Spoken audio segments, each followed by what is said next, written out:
Hi, my name is Candace, and today I'm going to be discussing with you my persuasive topic on should employers offer mental health day without question. Employers need to offer mental health days because it'll improve employee performance, productivity, and happiness overall in the workplace. Does it feel like all you do is work? You work Monday through Friday, 9 to 5. Is your job stressful? Do you ever feel like you can just take a day off and run errands? Or just let your mind take a break? Are you scared to tell your employer you need a mental health day? I can honestly say I've been there a few times and afraid to ask if I should take a day off. But did you know that 88% of U.S. employers want to make behavioral health a top priority? Mental illness is a very serious disease. It can cause both environmental and genetic issues. Environment being your work life, home life, and social life. For me, I know when things aren't right at home, it carries over in the workplace and vice versa. If employers offered a mental health day each month, employee production would be a lot higher. In 2009, the United States spent $147 billion on treating mental disorders. That is not even including the disability and loss earning payments.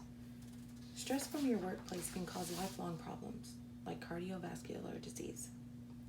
Studies show that in Europe, people who worked 55 or more hours a week had an increased risk of developing atrial fibrillation. Now let's take a look and see why employers should offer a mental health day.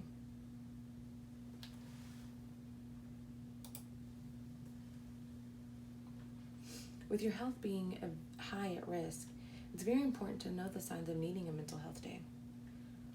1, you may not be focused on your task. If you notice that your attention span is getting shorter and shorter, or you're getting frustrated very easily, you may need to take a long break, whether that be an hour or 2-hour lunch break. Do you ever find yourself daydreaming about what you can do at home or what you can do if you're not in the office? I know I find myself saying, oh my gosh, I can't wait until 5 o'clock.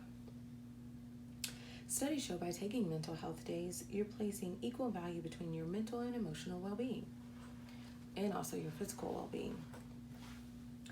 Most employers offer resources for you that is included in your health benefits, one being a counselor.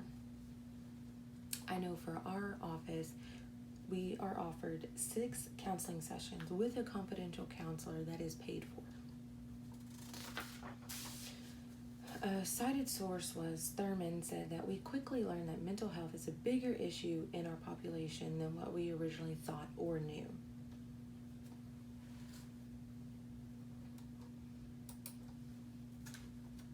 If you don't have access to a counselor, Sapaya from Healthline stated cutting back on the coffee will help you get through your workday.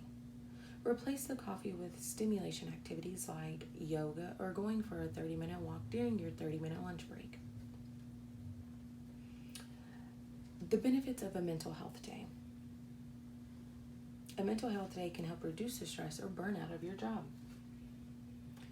When taking a health day, when you come back with more energy, you can be more focused and less stress.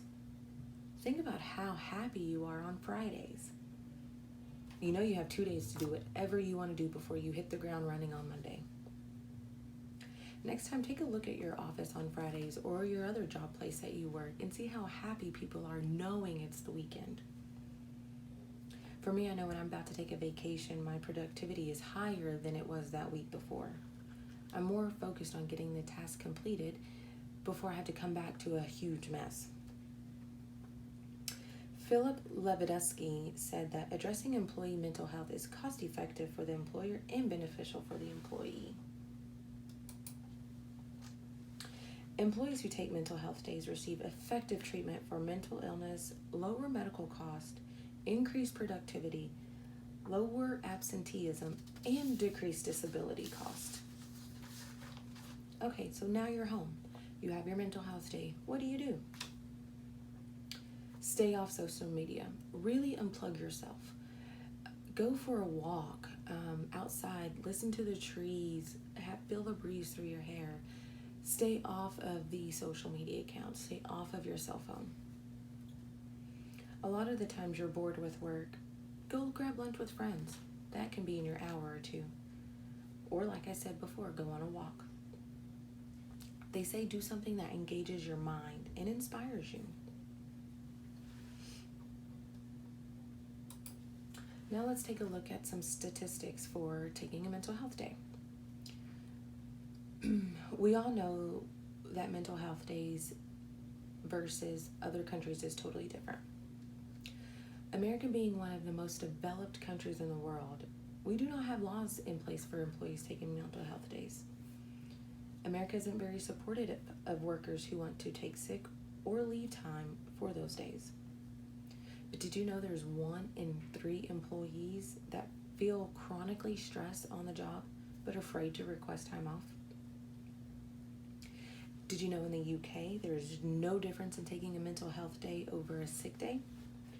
According to the Office for National Statistics Labor Force Survey, the UK population took 137 million sick days in 2016. Of those, 15.8 million days were stated for a mental health issue. In New Zealand, employees are allowed to take a mental health day with no problems. There's a company called Electric. They started closing on the first Friday of every month for Mental Health Day.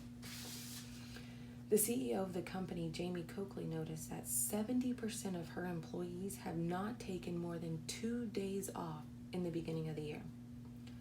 She noticed her employees were working longer hours and having a hard time disconnecting, especially since COVID. She even implemented taking Thursday afternoons as meeting free time, in hopes that employers can focus on the task that they are trying to complete. As you can see, taking a mental health day does more for your mind, body, and spirit rather than just for your job. Think about yourself, think about your loved ones, and really take that time off that you need. Thank you.